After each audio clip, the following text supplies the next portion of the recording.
जय श्री कृष्ण, राधे राधे। आज की वीडियो में हम माघ मास कृष्ण पक्ष में पड़ने वाली सटतिला एकादशी की कथा सुनेंगे।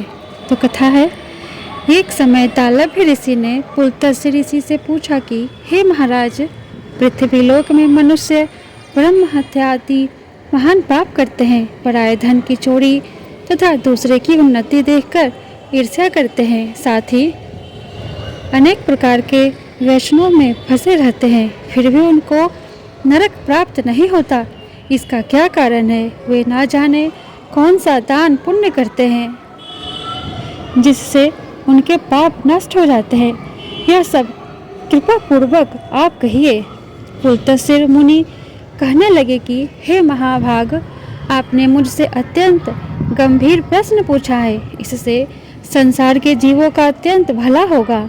इस भेद को ब्रह्मा, विष्णु, रुद्र तथा इंद्र आदि भी नहीं जानते, परंतु मैं आपको यह गुप्त तत्व अवश्य बताऊंगा। उन्होंने कहा कि माघ मास लगते ही मनुष्य को स्नान आदि करके शुद्ध रहना चाहिए।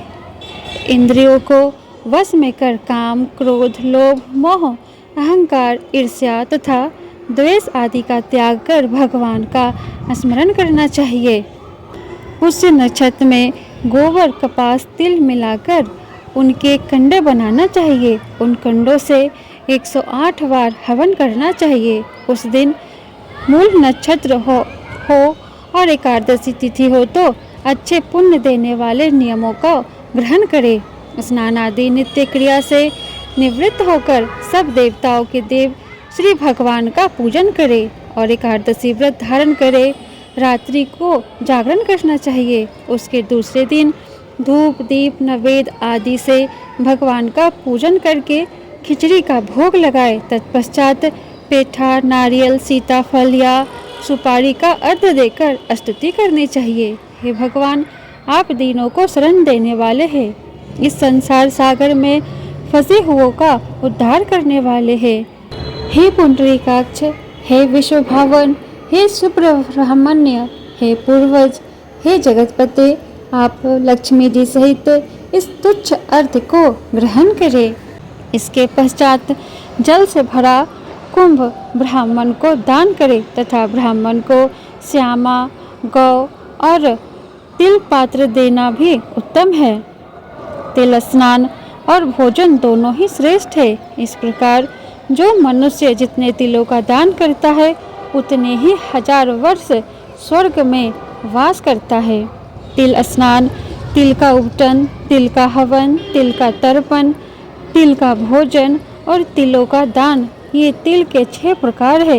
इनके प्रयोग के कारण यह सटतिला एकादशी कहलाती है। इस व्रत के करने से अनेक प्रकार के पाप नष्ट हो जाते हैं। इतना कहकर पुलत्स्य ऋषि कहने लगे कि अब मैं तुमसे इस एकादशी की कथा कहता हूँ। एक समय नारद जी ने भगवान श्री विष्णु से यही प्रश्न किया था और भगवान ने जो सटतिला एकादशी का महात्म्य नारद जी से कहा सो मैं तुमसे कहता हूँ। भगवान ने नारद जी से कहा कि हे नारद, मैं तुमसे सत्य घटना कहता हूँ, ध्यान पूर्वक सुनो। प्राचीन काल में मृत्यु लोक में एक ब्राह्मणी रहती थी। वह सदैव व्रत किया करती थी।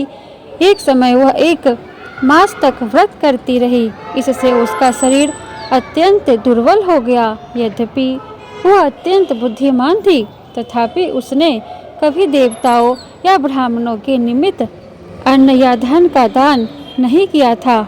इससे मैंने सोचा कि ब्राह्मणी ने व्रत आदि से अपना शरीर शुद्ध कर लिया है, अब इसे विष्णु लोक तो मिल ही जाएगा, परंतु इसने कभी अन्न का दान नहीं किया, इससे इसकी तृप्ति होना कठिन है। भगवान ने आगे कहा, ऐसा सोचकर मैं भिखारी के वेश में मृत्यु लोक में उस ब्राह्मणी के पास गया और उससे भिक्षा मांगी। वह ब्राह्मणी बोली, महाराज, किस लिए आए हो? मैंने कहा, मुझे भिक्षा चाहिए। इस पर उसने एक मिट्टी का ढेला मेरे भिक्षा पात्र में डाल दिया। मैं उसे लेकर स्वर्ग में लौट आया। कुछ समय बाद ब्राह्मणी भी शरीर त्याग कर स्वर्ग में आ गई। उस ब्राह्मणी को मिट्टी का दान करने से स्वर्ग में सुंदर महल मिला, परंतु उसने अपने घर को अन्न आदि सब सामग्रियों से शून्य पाया। घबराकर वह मेरे पास आई और कहने लगी कि भगवान, मैंने अनेक व्रत आदि से आपकी पूजा की, परंतु फिर भी मेरा घर अन्न आदि सब वस्तुओं से शून्य है। इसका क्या कारण है? इस पर मैंने कहा, पहले तुम अपने घर जाओ, देव स्त्रियाँ आएगी तुम्हें देखने के लिए। पहले उनसे सततिला एकादशी का पुण्य और विधि सुन लो, तब द्वार खोलना। मेरे ऐसे वचन सुनकर वह अपने घर गई। जब देव स्त्रियाँ आई और द्वार खोलने को कहा तो ब्राह्मणी बोली, आप मुझे देखने आई है तो सततिला एकादशी का महात्म्य मुझसे कहो। उनमें से एक देव स्त्री कहने लगी कि मैं कहती हूँ। जब ब्राह्मणी ने सततिला एकादशी का महात्म्य सुना तब द्वार खोल दिया। देवांगनाओं ने उसको देखा कि न तो वह गांधर्वी है और न आसुरी है, वरन पहले जैसी मानुषी है। उस ब्राह्मणी ने उनके कथनानुसार सततिला एकादशी का व्रत किया। इसके प्रभाव से वह सुंदर और रूपवती हो गई तथा उसका घर अन्न आदि समस्त सामग्रियों से युक्त हो गया।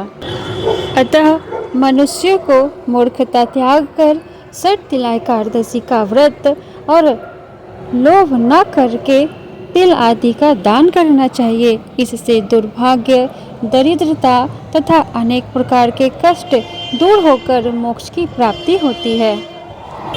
इति सततिला एकादशी व्रत कथा संपूर्ण। बोलो श्री हरि विष्णु की जय, लक्ष्मी माता की जय, लक्ष्मी नारायण की जय।